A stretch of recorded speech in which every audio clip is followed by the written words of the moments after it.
Buenas tardes a este ilustre panel. Bienvenidos todos. A nombre de la Academia de Posgrado y Formación Continua, les doy la bienvenida a este magno conversatorio, ¿sí? Para lo cual lo invito a que tome la palabra aquí Alberto Pinto, por favor, licenciado. Adelante, por favor. Muy buenas tardes, un placer dar la bienvenida a nuestros panelistas, al general Gary Prado, al coronel Jorge Santiesteban, al licenciado Pablo Montenegro y a todas las personas que se están conectando con nosotros para participar de este cuarto conversatorio que hemos denominado hacia la conformación de un nuevo orden mundial. Vamos a hacer un análisis en un mundo altamente globalizado y yo diría también en conflicto. Permítanme, en primer lugar, poder presentar a nuestros panelistas muy brevemente. Al general Gary Prado Salmón, que es, como todos conocemos, militar egresado del Colegio Militar Gualberto Villarroel, ocupó varios cargos en su destacada y conocida carrera militar. Fue diplomático, ejerciendo los cargos de embajador extraordinario y plenipotenciario en los Estados Unidos mexicanos y en el Reino de Gran Bretaña. Es analista político y escritor, habiendo destacado obras como Capturé al Che, Poder y Fuerzas Armadas, La Guerrilla Inmolada, Los Fajardo, su última obra, Ormando Bacadías, entre otras obras. El coronel Santiesteban es también egresado del Colegio Militar Gualberto Villarroel, habiendo ocupado varios cargos en su carrera militar. Es diplomado en Altos Estudios Nacionales y también es titulado de la carrera de Derecho. Es analista y constitucionalista político. El licenciado Pablo Montenegro es licenciado en Sociología de la Universidad Mayor de San Andrés. Estudió en la Academia Diplomática de Río Branco en el Brasil, por lo tanto es diplomático de carrera, habiendo ejercido funciones tanto en el Ministerio de Relaciones Exteriores de Bolivia como cargos en el exterior, tanto en el Japón como en los Estados Unidos de América, en nuestra embajada en Washington. También él ha realizado estudios de posgrado en la Universidad de Londres, Inglaterra, sobre estudios latinoamericanos. También él se destaca como analista político. Bueno, voy a pasar, dada esta breve introducción, la palabra al general Prado para que nos pueda hacer una exposición sobre la introducción de este tema tan interesante, cuál es el tema de la conformación o hacia dónde vamos para la conformación de un nuevo orden económico internacional. Tiene la palabra, general. Gracias, licenciado Pinto. Muy buenas tardes a todos. Efectivamente, este tema de un nuevo orden económico o nuevo orden mundial, como se ha venido llamando, no es una novedad. Cada vez que la humanidad ha tenido grandes sacudidas, se ha tratado de, como resultado de esas, organizar las cosas para que vaya mejor el mundo, de acuerdo al punto de vista normalmente de los victoriosos en los conflictos. Tenemos el ejemplo de la Primera Guerra Mundial. Destruyen 4 imperios, el imperio alemán, el imperio ruso, el imperio austrohúngaro y el imperio otomano. Y entonces eso obliga a una reconfiguración del mapa de Europa y del norte de África y de parte de Asia, que eran las colonias, para hacerse cargo de este nuevo mundo, donde surge el imperio británico victorioso y Estados Unidos se estrena en su papel internacional. Ese es el nuevo orden que aparece después de la Primera Guerra Mundial. Y esto se mantiene hasta la Segunda Guerra Mundial. Y la Segunda Guerra Mundial también concluye la guerra con la victoria de una coalición mundial que se había dado contra Alemania particularmente y Japón, y aparece entonces un mundo bipolar. Primera vez que 2 grandes potencias se hacen cargo del mundo, cada una en su esfera de influencia y en su campo de acción, pero en posiciones políticas antagónicas, y empezamos lo que se llamó la Guerra Fría. Esta Guerra Fría que dura casi 40 años, hasta el momento en que se produce la implosión de la Unión Soviética con la caída del muro de Berlín. Se produce entonces la destrucción, la disolución de la Unión Soviética, y el mundo queda en una situación de unipolaridad. Entonces el nuevo orden aparece como Estados Unidos, el sheriff de todo el mundo, el único que puede controlar la situación. Pero toda esa década de los 90 y la primera década del siglo XXI, se produce una serie de acontecimientos que van debilitando la posición de Estados Unidos, y empieza a generarse lo que está dando en llamar ahora una multipolaridad. Es decir, ya no es un polo ni dos polos, ya son varios polos de poder, porque aparece la China, aparece Japón, Rusia se recupera, tenemos grupos de países que se van formando como ASEAN, los BRICS, etc. Y entonces vamos a un mundo multipolar. Y ahora que estamos en una situación de crisis en el mundo, otra vez, ¿qué es lo que va a resultar de esto? Eso es lo que tenemos que preguntarnos. Tratar de orientar a nosotros mismos y a los que nos están observando, tratar de orientar hacia dónde va todo esto, cuál es el objetivo fundamental de toda esta agitación que estamos viviendo en el mundo, que es política, es económica, es social y es hasta racial en algunos casos. De manera que tenemos una preocupación permanente. Y dentro de esa preocupación permanente para nosotros, acá presentes, la preocupación debería ser América del Sur. Porque todo lo que estamos viendo se realiza fuera de nuestra esfera de acción, fuera de nuestra área de influencia. Y no tenemos ninguna influencia, más bien.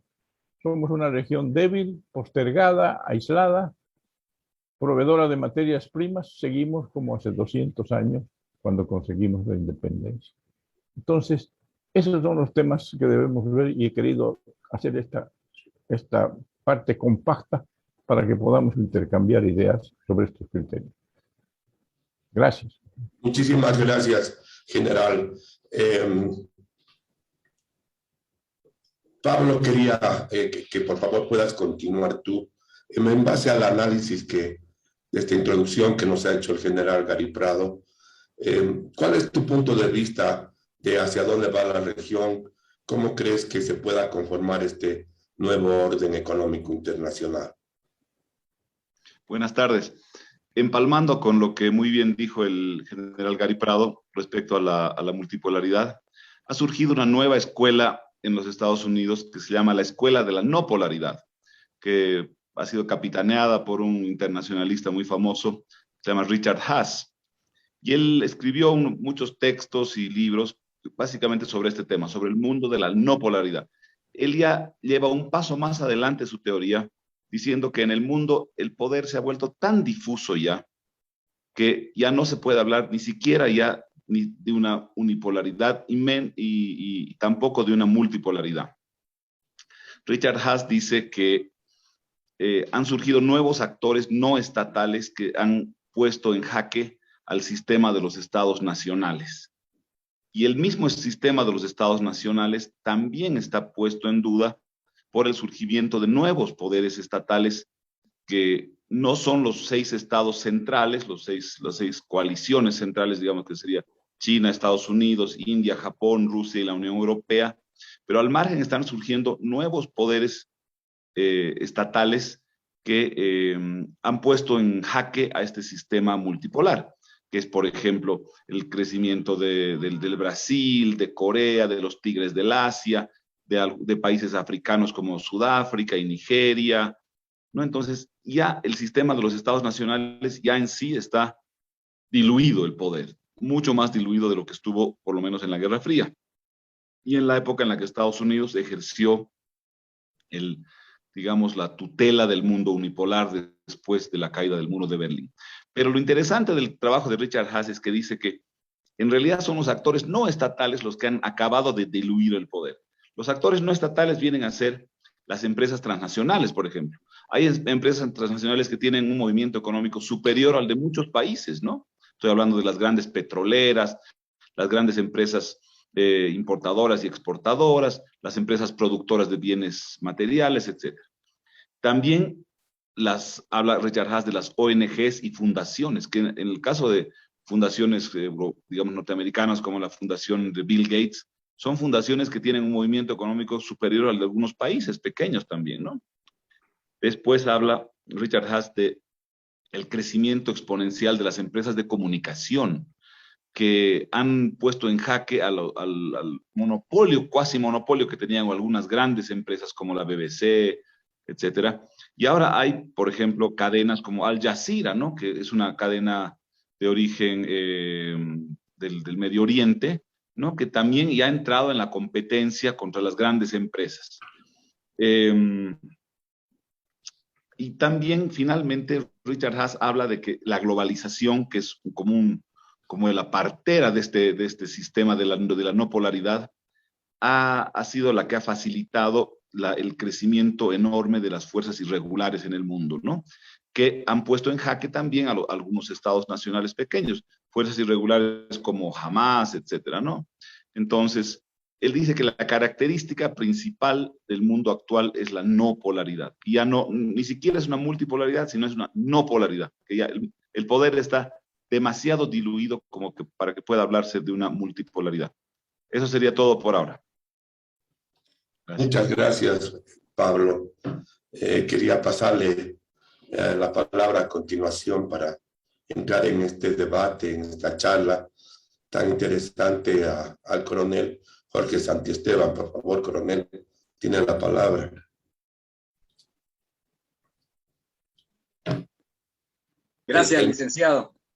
Bien, el escenario global básicamente que nos plantea la actual situación va de la mano de un sistema que ha estado imperando durante los últimos 40 años, que es la globalización.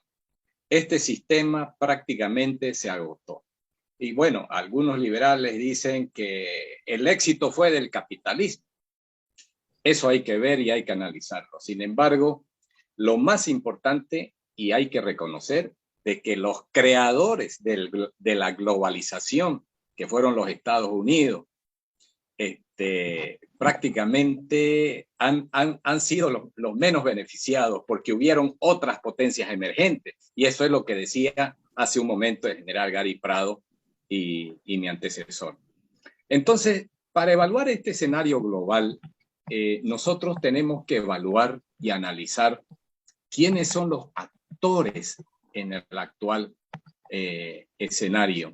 Y también es necesario saber hacia dónde van, cuáles son sus objetivos, cuáles son sus metas. Entonces, básicamente tampoco es novedad, como decía mi general Gary Prado, todos persiguen pues al final lo mismo, que es el poder. Entonces, hay dos grupos de poder en la actualidad que están en esa pugna. Por una parte, la élite mundial, el grupo de poder económico y político, los líderes, los poderosos controladores del mundo. Y por otro lado están los mismos estados. Lo que hay que ver aquí, quién es más fuerte que el otro. Y obviamente que después del análisis veremos que esto va a desembocar en que los estados son verdaderamente los que deciden la situación global. Pero esta élite mundial es muy importante analizarla porque tiene mucha influencia y se proyecta en todo el mundo. Estos líderes no todos dan la cara, están detrás de bastidores y nunca los vamos a conocer. Pero a uno que siempre vemos y escuchamos, ustedes verán, es a ese famoso Soros. Entonces, y es cierto, Soros está adelante, está en la vanguardia, es un importante multimillonario de origen húngaro que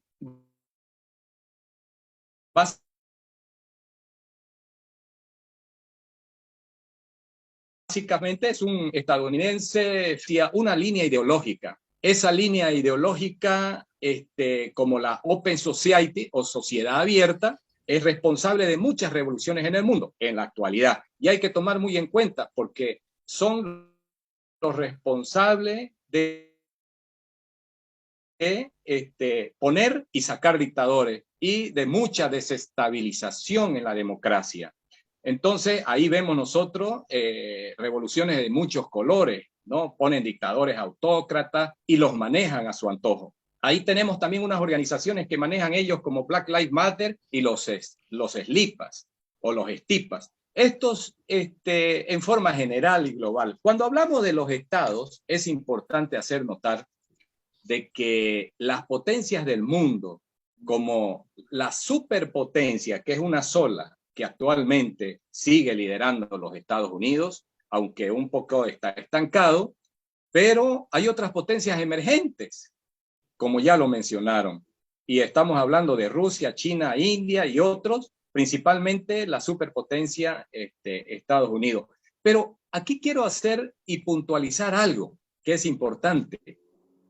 Desde el punto de vista geoestratégico, ¿cómo se define a una superpotencia?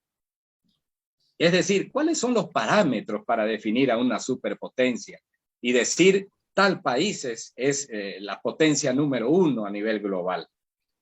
Entonces, es importante tomar en cuenta, además de ver la historia, en cuanto muchos imperios manejaron el mundo y uno por uno fueron cayendo hasta llegar a la fecha. Ahora bien, entre esos aspectos importantes hay que tomar en cuenta que el primer factor dominante y preponderante es el factor militar.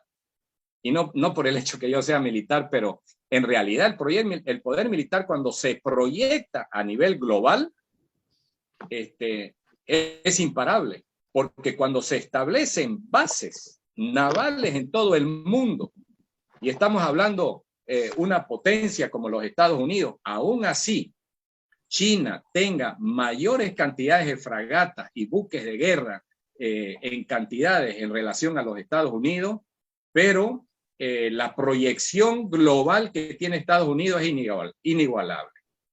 Ahora bien, cuando hablamos de las armas nucleares, China no tiene más allá de 300 cabezas nucleares en relación a Rusia, que es el país que mayor cabezas nucleares tiene en el mundo y que lo sobrepasa a Estados Unidos.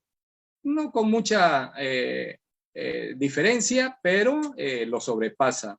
Y claro, China, desde el punto de vista del carácter estratégico a nivel internacional, más se orienta a dominar con poco, pero efectivo. Entonces, no le interesa tener más o menos cabezas nucleares. El poder económico es muy importante y es el que está liderando China y por muchas situaciones que hay que desmenuzarlo más adelante. Solamente estamos dando las pinceladas. Y en el orden tecnológico, el liderazgo, básicamente, quiero hacer notar lo siguiente. Ustedes saben que la tecnología es la que está dominando el ciberespacio. Ahora bien, ¿cuándo empezó la tecnología y esa guerra entre las potencias? Cuando Europa, a través de Nokia y Siemens, sacan el 3G. Empieza esa revolución, esa cuarta revolución. Y luego viene Estados Unidos, cuando saca el 4G, con Apple, con Samsung y otras alianzas con Corea del Sur. Y finalmente ahora, en la actualidad, la lidera básicamente la tecnología china, porque a través de Huawei y otras organizaciones económicas están manejando el 4G/5, el 5G/6G. Entonces, imagínense ustedes esa carrera en la era cibernética para el control global del ciberespacio.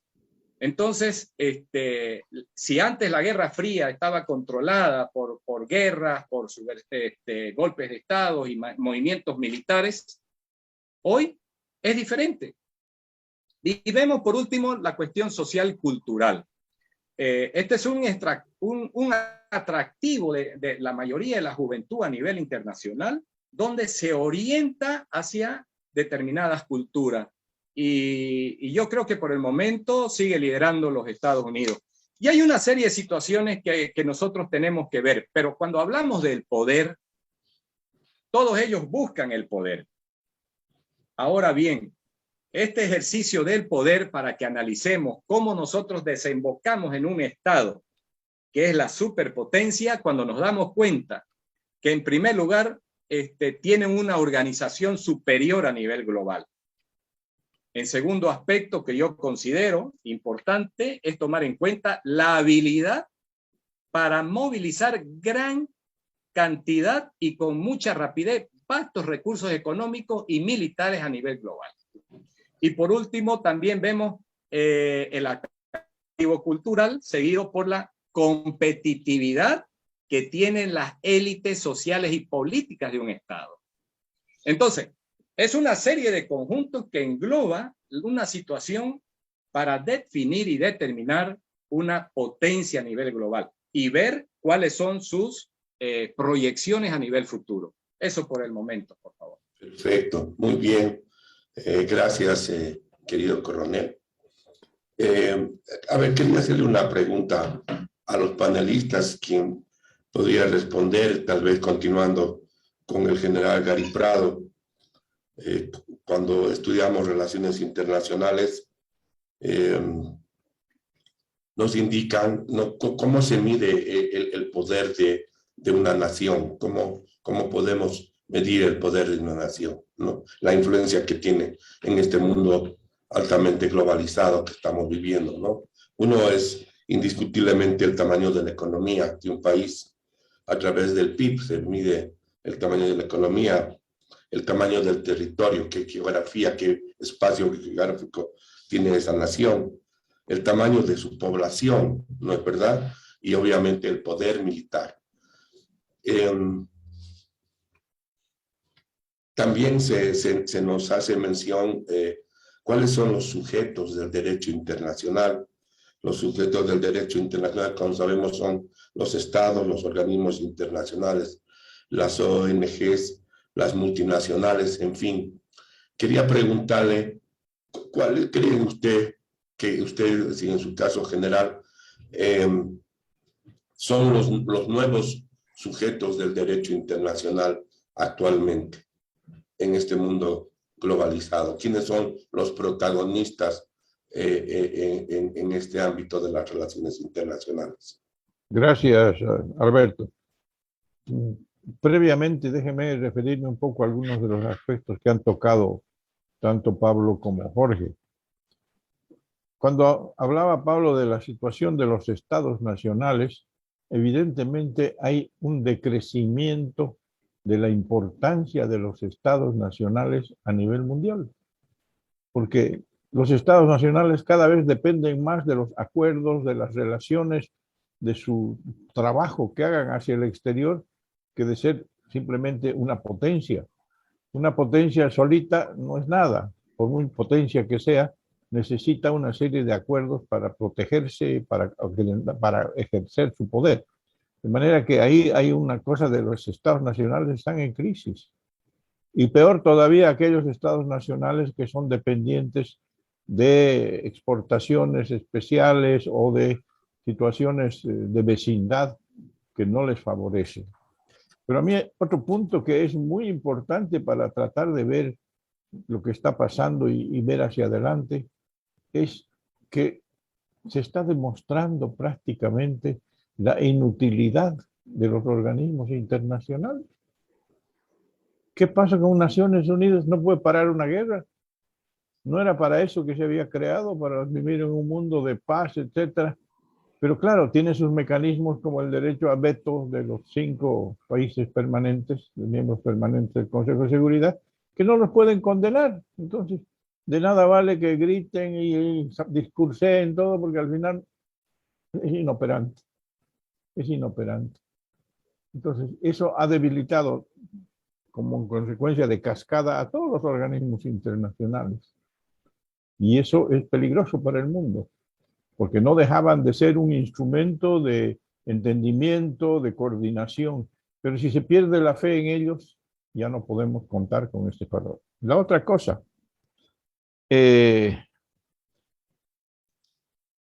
cuando hablaba Pablo de los actores no estatales, refiriéndose a aquellos grupos de poder, élites de poder, etcétera, que manejan mucho de la economía mundial de lejos, y las ONGs con sus objetivos propios, muchas de ellas. Hay un factor más que está complicando toda esta situación, y es el crimen organizado internacional. Se ha vuelto una potencia. El crimen organizado internacional tiene más dinero que muchos países, como mencionábamos de algunas organizaciones, de algunas empresas, pero el crimen organizado mueve mucho más dinero, se ríe de las leyes, de los acuerdos internacionales, no le preocupan las fronteras. O sea, es un elemento que también hay que tomar en cuenta en este desajuste mundial que estamos viviendo ahora. Ahora, el poder militar, el poder de un Estado, indudablemente está basado en su territorio, su población, su desarrollo y su poder militar. Pero este no le va a servir de nada a un Estado si no encuentra en su entorno los elementos necesarios para vivir en paz y para trabajar en paz. Fíjense ustedes que hay casos especiales y muy interesantes. El caso de Nueva Zelanda.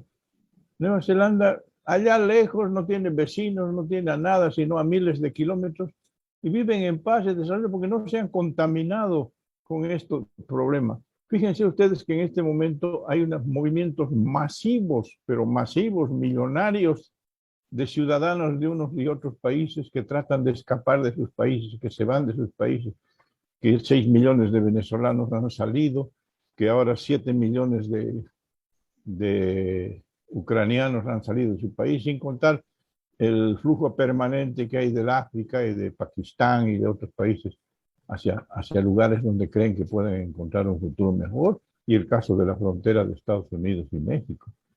Esa es una presión social enorme. Son miles y miles y millones de ciudadanos que tienen que darles de comer, y peor condiciones de trabajo en países donde la cosa está muy difícil. Entonces, todo esto nos está llevando efectivamente a una situación muy crítica, y en la cual la sobrevivencia del sistema de estados estaría en juego. Gracias. Muchas gracias, general. Justamente con esa reflexión que usted acaba de hacer, el presidente Biden ha convocado a la 9ª Cumbre de las Américas para el próximo mes de junio, donde van a tratarse varios temas, entre ellos el libre mercado, el subdesarrollo y varios otros temas, pero algo que es muy, muy importante es el tema migratorio. ¿Cómo está afectando, querido Pablo, el tema migratorio, particularmente a la región de América Latina, hacia los Estados Unidos y otros países en esta situación? ¿Tú qué crees que pueda llegar a esta conclusión en esta próxima cumbre de las Américas citada por el presidente Biden, que se va a realizar en Los Ángeles entre el 6 y el 15 de junio?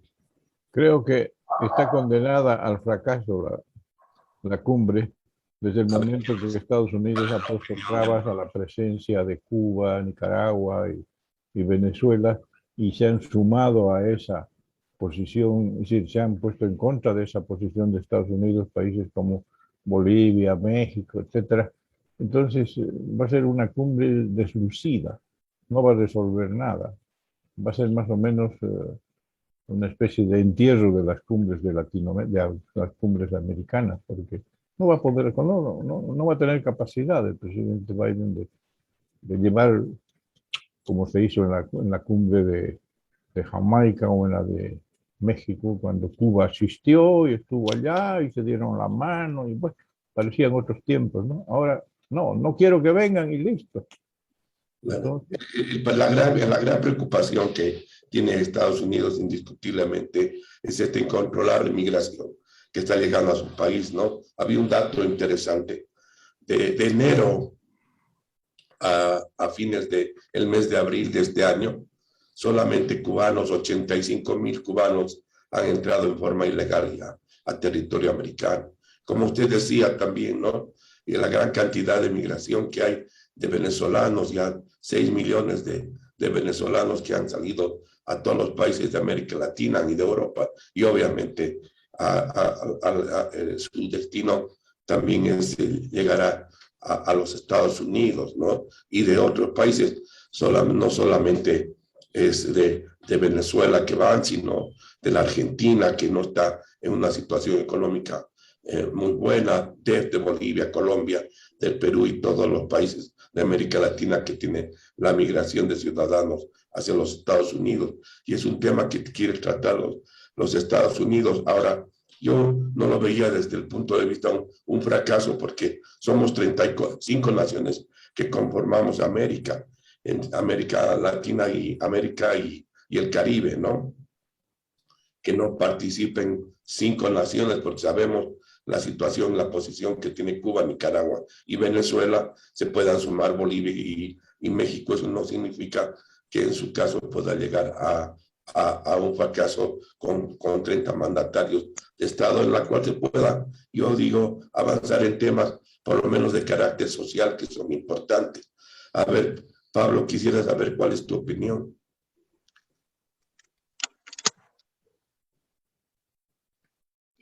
Yo creo que el gran problema en América Latina es la pérdida de la hegemonía.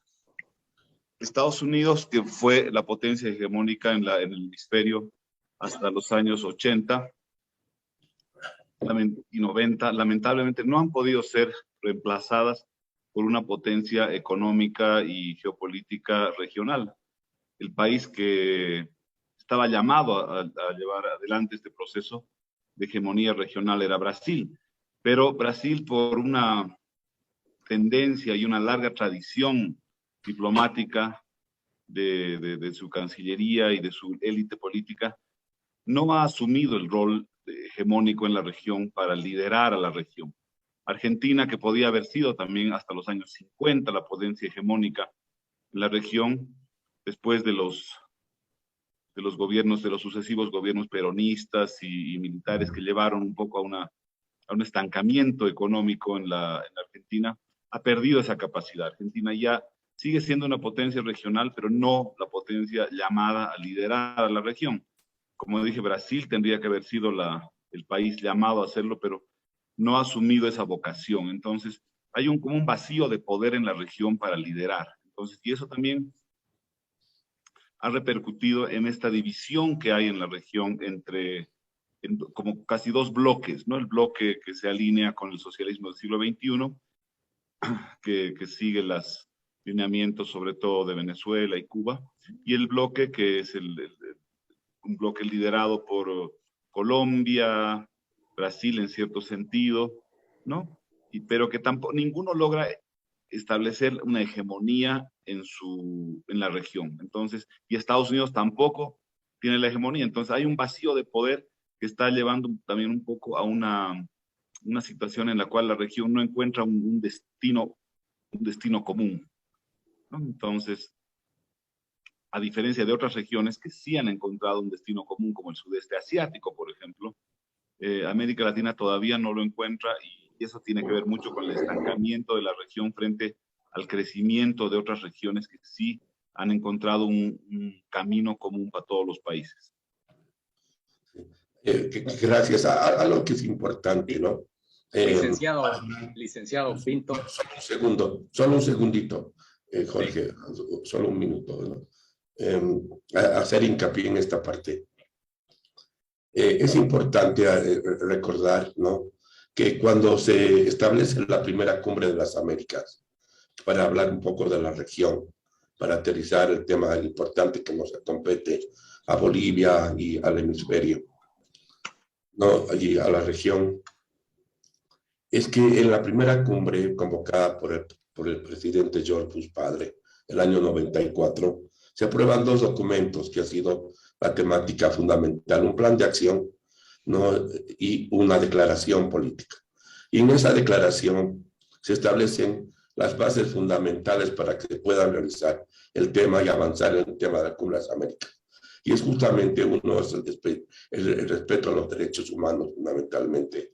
¿No es verdad? El respeto a la democracia, para evitar que nuevamente surjan gobiernos militares, etcétera, que había sido el tema de la década del 60, 70 en los países de América Latina, y es fundamental y está basado justamente en eso. Entonces un gobierno, los gobiernos como Cuba, Venezuela o Nicaragua, que no tienen un solo respeto ni a la democracia ni a los derechos humanos, no pueden participar de esta situación porque está establecido ya desde la primera cumbre de las Américas. Y eso es importante recordarlo, no es algo nuevo, no es verdad. Y si no hay eso, no lo pasamos en esos principios fundamentales, no podemos avanzar en esta temática. En ese sentido, por favor, tiene la palabra, estimado coronel Santi Esteban.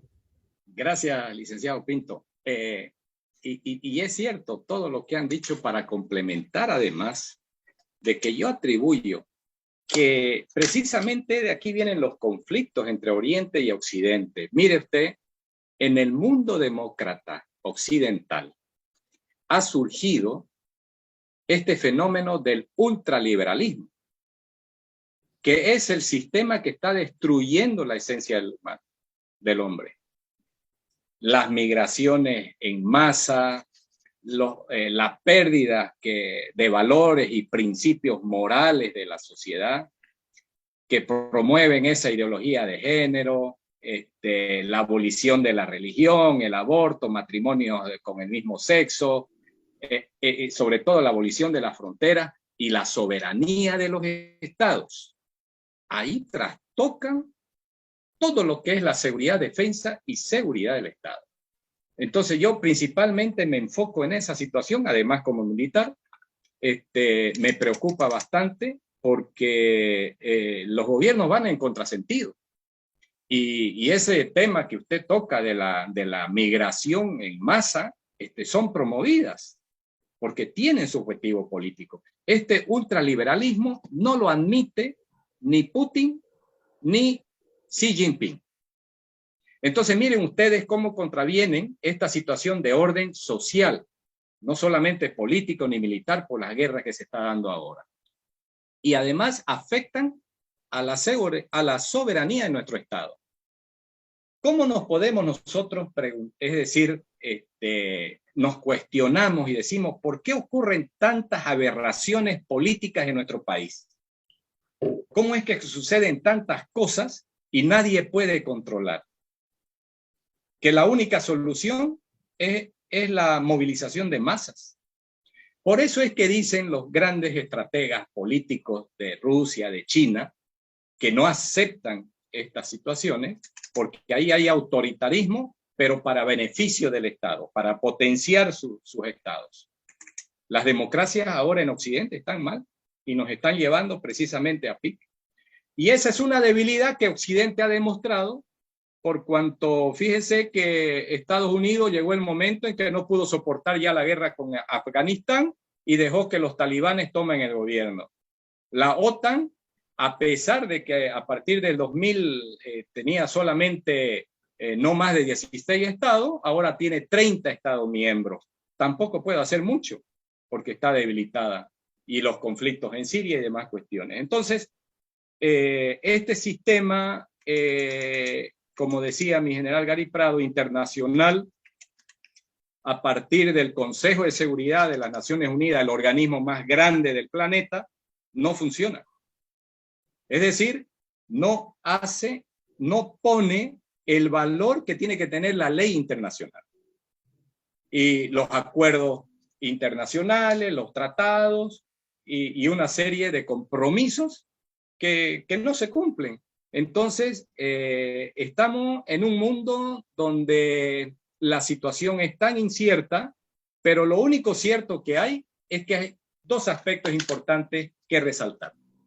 Primero, de que hay un otro orden mundial. No digo nuevo orden porque ya hay un nuevo orden. Sobre ese nuevo orden hablaríamos de otro orden. Y hablamos de una nueva guerra fría. Una nueva guerra fría que va a ser encarada diferente a la forma como se encaró política y militarmente después de la Segunda Guerra Mundial. Eso lo dejo en el tapete para que discutamos en un futuro. Gracias. Muy bien, perfecto, muchas gracias. Un tema que es importante, indiscutiblemente para conformar un nuevo orden económico internacional, un nuevo orden mundial, tiene que ir por la modificación de la estructura actual de Naciones Unidas, porque si algo estamos coincidiendo es que a pesar de la cantidad grande de organismos especializados de Naciones Unidas que han actuado muy bien, tanto en el campo político, económico, social y cultural que tienen las Naciones Unidas, muchos de ellos son muy eficientes y ayudan a todas nuestras naciones. La Asamblea General, el Consejo de Seguridad y el derecho al veto son unos factores que ponen unas trabas, particularmente en el área de los conflictos internacionales, como hemos visto, como estamos viendo ahora con la guerra y la invasión de Rusia hacia Ucrania.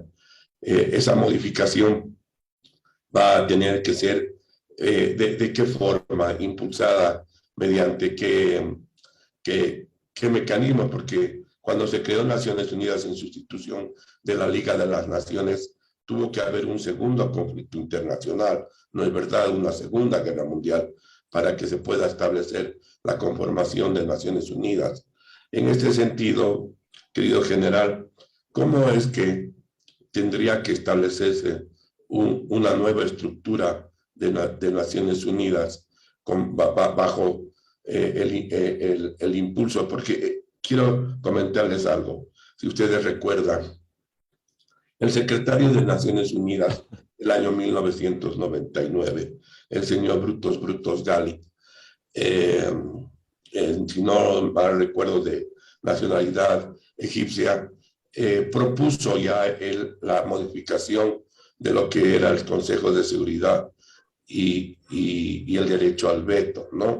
Y hubo justamente por parte de estas naciones, naciones de los estados permanentes del Consejo de Seguridad, su rechazo permanente, y lo cual evitó su reelección. Ya han pasado buen tiempo de sus casi 25 años. ¿Usted cree que ya estamos las naciones en el deseo de que se pueda establecer una nueva estructura en Naciones Unidas?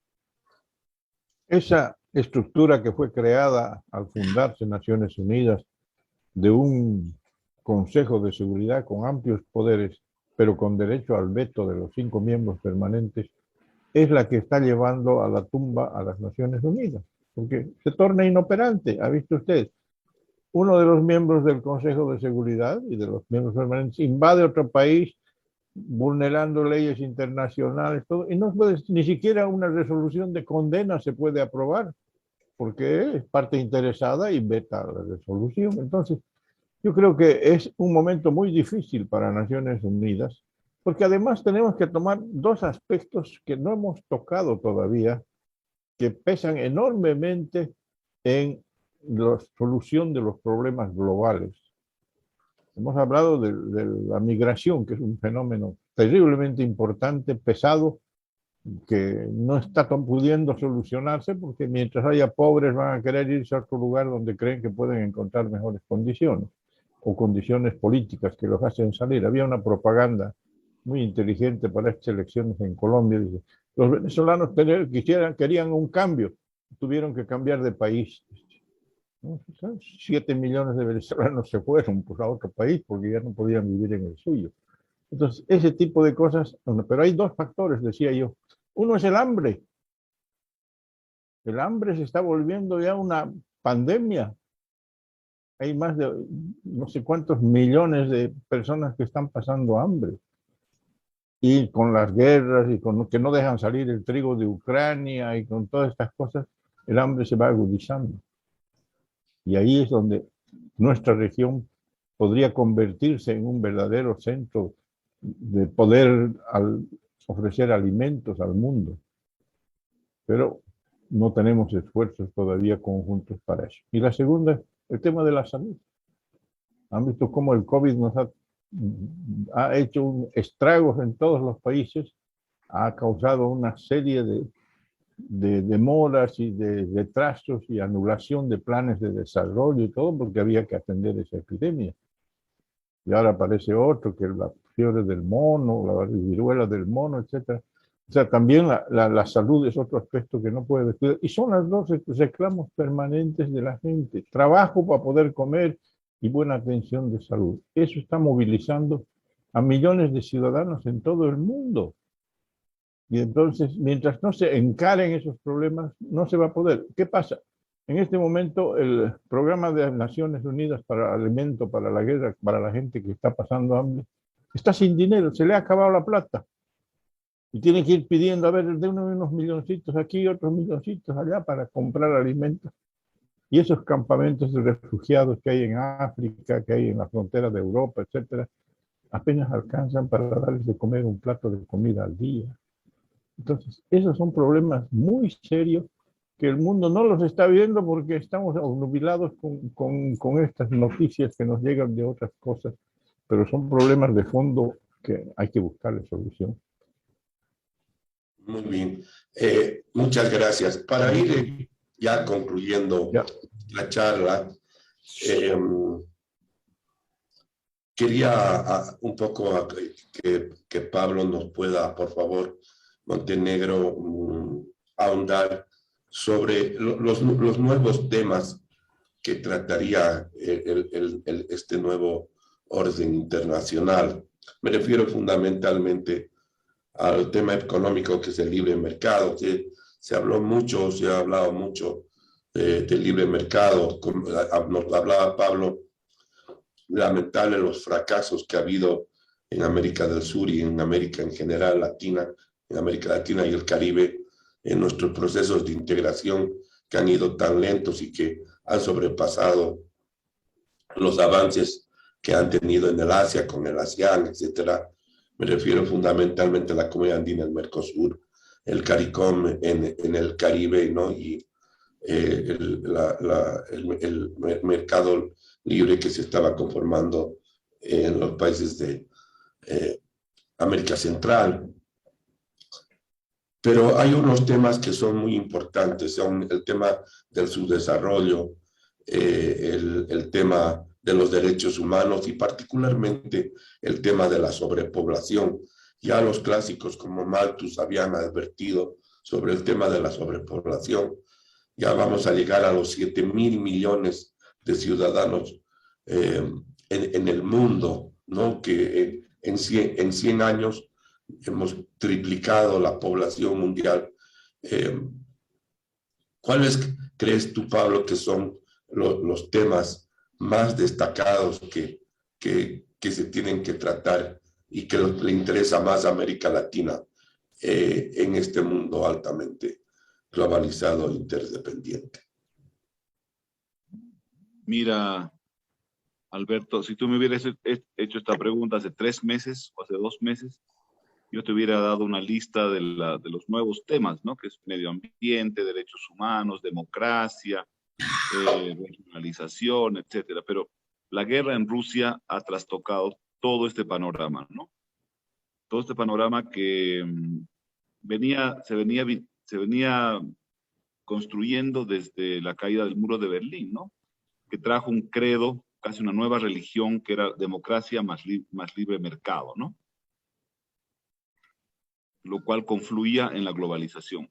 La globalización ha llegado en muchos sentidos ya a un límite, y hay muchos teóricos que están hablando ahora de la desglobalización, ¿no?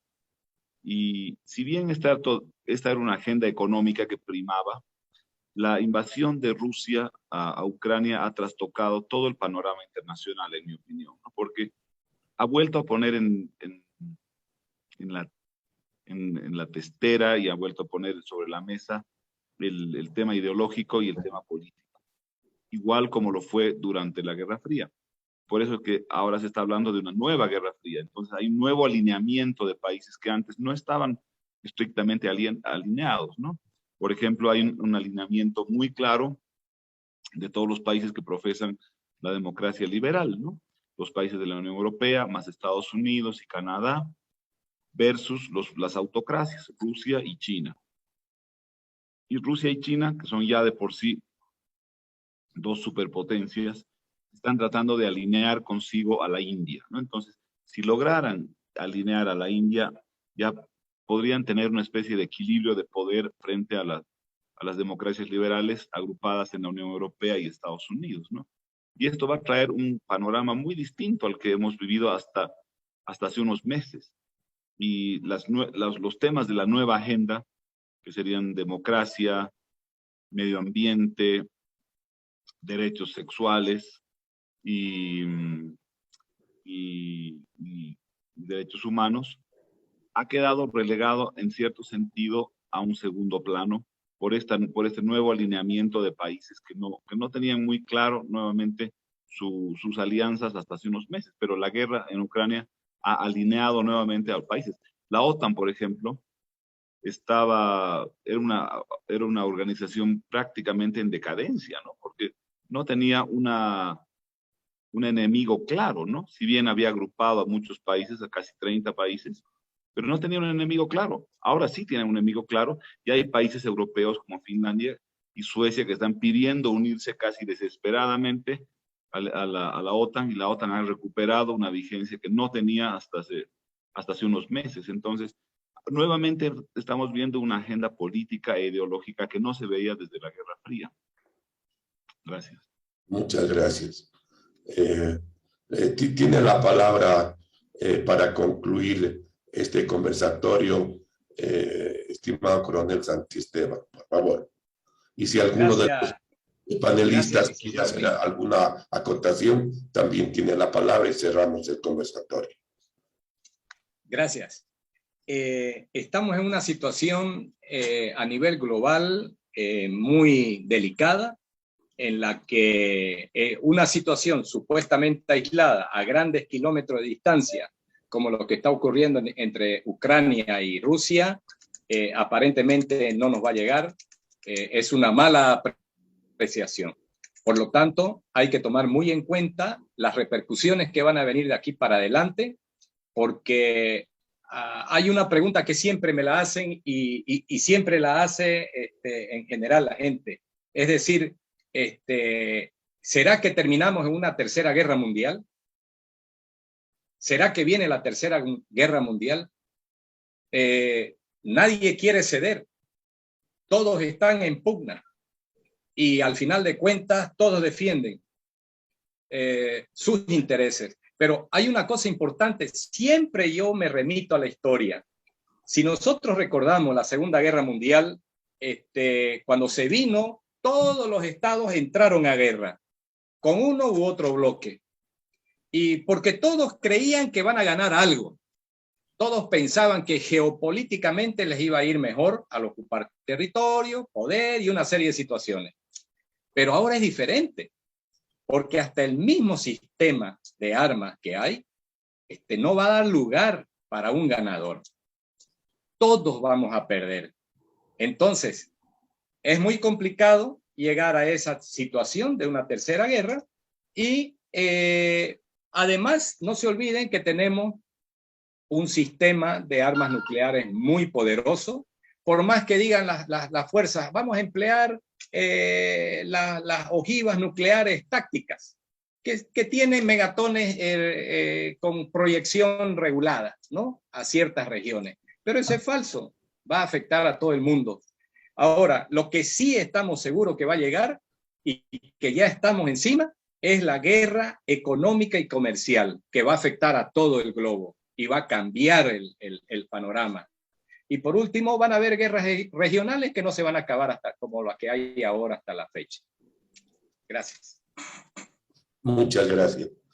Si alguien quiere dar alguna conclusión, algún aporte más. Yo quisiera reiterar mi preocupación en el sentido de que Sudamérica no puede seguir en esta forma en la que estamos yendo, porque cada día nos tornamos menos factibles, menos importantes frente al resto del mundo. Nos ignoran directamente porque no hay que preocuparse con esto porque están en otras cosas.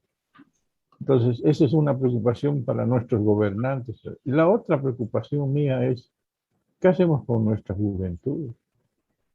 Nuestra juventud está enchufada a su teléfono todo el día para hacer chistes, para ver canciones, pero no leen, no estudian, no les importa. Les voy a contar una anécdota que me pasó en la universidad, en las elecciones pasadas, algunas de esas elecciones que hubo, haciendo una charla con los alumnos, preguntarles, bueno, ¿y cómo van a votar aquí? Que allá, que vamos a votar, que no quiero, en fin. Y falta uno que dice, yo voy a votar por el chino. Había un candidato que no era chino, creo que era coreano, en fin, no sé de dónde, pero teníamos un candidato. ¿Y por qué? Le dice, y perdonen la expresión, pero esta fue, por joderme, dice. Entonces, ¿cómo es posible que un joven que está en vías de ser profesional piense que va a utilizar su voto simplemente por joder? Oiga, la importancia que le damos al voto personal es su expresión, su deseo, su aspiración. Un discurso, pero esa es nuestra juventud ahora, abandonada, está abandonada, no la estamos formando, no la estamos educando bien. Y eso es grave para un país como el nuestro, que está siempre sujeto a una serie de presiones de todo lado, peor con el crimen organizado y con todas las cosas que están floreciendo en nuestro entorno. Así que esta es mi reflexión. Algo tiene que hacer América del Sur y algo tenemos que hacer con nuestra juventud en Bolivia. Gracias. Muchísimas gracias a todos nuestros panelistas. Agradecer a la gente que está conectada. De todo esto va a ser subido a las redes sociales para que quede grabado, indiscutiblemente también a nuestra Academia de Posgrado y Educación Continua. Te paso la palabra, querido Carlos Céspedes, para... Muchísimas gracias. Muchísimas gracias a nombre de ACADEPEC, gracias mi general, gusto de verlo también, gracias coronel, un placer tenerlo, gracias licenciado Pablo Montenegro, muchísimas gracias, la verdad, ha sido muy enriquecedor este conversatorio, brillante la dirección de nuestro querido licenciado ahí, Alberto Pinto, muchísimas gracias. Será hasta una próxima oportunidad. Muy buenas noches. Permiso. Muchas gracias. Hasta luego. Hasta luego, hasta luego.